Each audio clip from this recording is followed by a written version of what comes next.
আসসালামু আলাইকুম রহমতুল্লাহ। আলহামদুলিল্লাহ, আশা করি আপনারা সকলে ভালো আছেন। তো দীর্ঘ 17 দিন পর, কিন্তু আমাদের 17 দিন না, আমাদের একটু বেশি লেগেছে। প্রায় 20 দিনের মতন, 20-21 দিনের মতন লেগেছে বাচ্চা ফুটতে। এটা হয়তো সম্ভবত শীতের কারণে এরকম হয়েছে। তো যাই হোক, আমাদের এখানে বাচ্চা প্রথমত অল্প কিছু ফুটেছে। আমি তো প্রথমে ভালোই যে বাচ্চা ফুটতেছে, কিন্তু প্রথমে ভেবেছিলাম যে এতদিন পরে হয়তো বাচ্চা ফুটতেছে, হয়তো বাচ্চা ফুটবে না। আর এখান থেকে কিন্তু অনেক ডিম ওরা নষ্ট করে ফেলেছে। যেরকম আপনার প্রায় 30 পিস ডিম মুরগি ভেঙে ফেলেছে প্রায়। তো ওখান থেকে আমরা বাছাই করে দিচ্ছি, আর যেই ডিমগুলো আমরা রেখেছিলাম সবগুলোর ভিতরেই কিন্তু বাচ্চা ভ্রূণ ছিল। কিন্তু দেখা যাচ্ছে এই ডিমগুলো থেকে বাচ্চা এখনো ফুটেনি। তো যাই হোক, সেটা বিষয় না। তো আমরা আজকে ডিমগুলো রেখেছি, তো আবার দেখতে হবে যে ডিমগুলো এখন ফুটবে কি ফুটবে না। তো আমরা এখন মুরগি দিয়ে দেবো। তো এখন এখানে 60 পিস বাচ্চা আছে, 2 পিস মারা গেছে আর 9 পিস ছিল।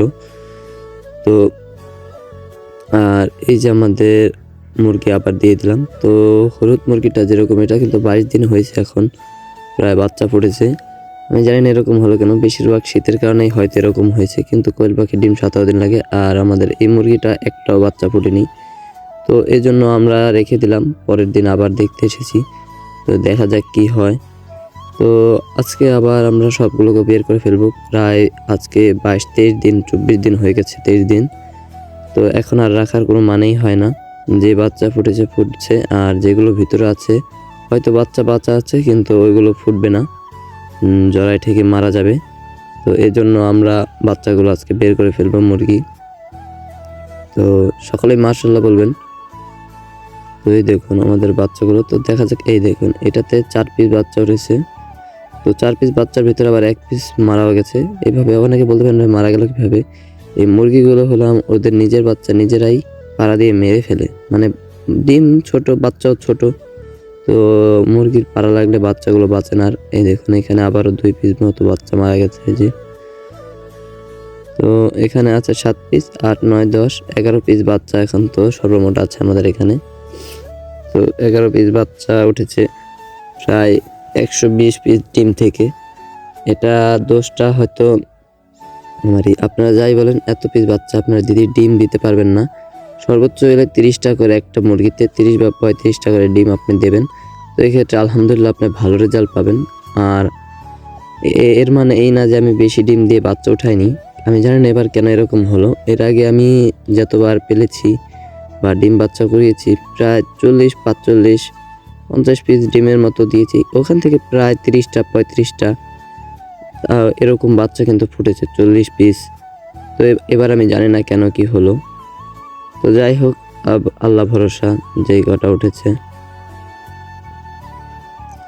তো এখন আমাদের এইগুলো কাজ হলো ব্রোডিংয়ে রাখা। তো আমরা এখন এগুলোকে ব্রোডিংয়ে রেখে দেব।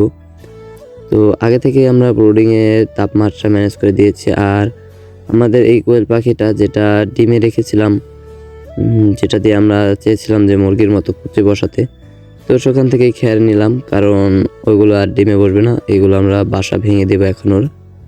তো দেখেন আপনার ওই জায়গায় কতগুলো ডিম আছে, সেটাও আমরা আপনাদেরকে দেখাবো, অবশ্যই দেখাবো। তো আর লাইটগুলো একটু কাছে দিয়ে দিলাম বাচ্চাগুলোর, যাতে বাচ্চাগুলোর শীত না লাগে। যে পরিমাণে শীত পড়েছে, তো এখানে যদি ব্রোডিং ঠিকঠাক না হয় তো বাচ্চাগুলো বাঁচানো কষ্ট হয়ে যাবে। তো এখন আমাদের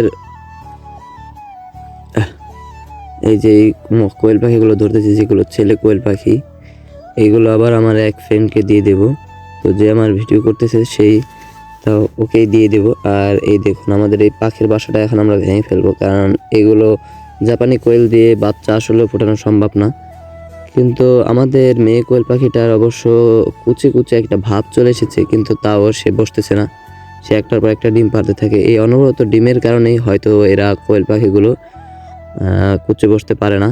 তো যাই হোক, ওখান থেকে ডিম পেলাম প্রায় 10-20টার মতন, 10টার মতন। তো আর ছেলে পাখিটাও ধরে ফেললাম। আর এই যে যেগুলো বাচ্চা ছিল মারা গেছে, তো এই বাচ্চাগুলো এখন আমাদের কাজ ফেলিয়ে দেয়া। তো এগুলো আমরা এখন বাহিরে ফেলিয়ে দিয়ে আসবো, কারণ এগুলো থেকে এখন দুর্গন্ধ ছাড়া আর কিছুই ছড়াবে না। তো এখন আমাদের কাজ হলো এগুলোকে ফেলিয়ে দেয়া, কারণ এগুলো আমরা যতক্ষণই রাখবো দুর্গন্ধ ছড়া আর কিছুই ছড়াবে না। তো আমরা এগুলো ফেলে দিলাম। তো আপনারা কোন জেলা থেকে আমাদের ভিডিওগুলো দেখছেন অবশ্যই কমেন্ট করে জানাবেন। আর ভিডিও ভালো লাগলে চ্যানেলটা সাবস্ক্রাইব করে পাশে থাকবেন। আল্লাহ হাফেজ।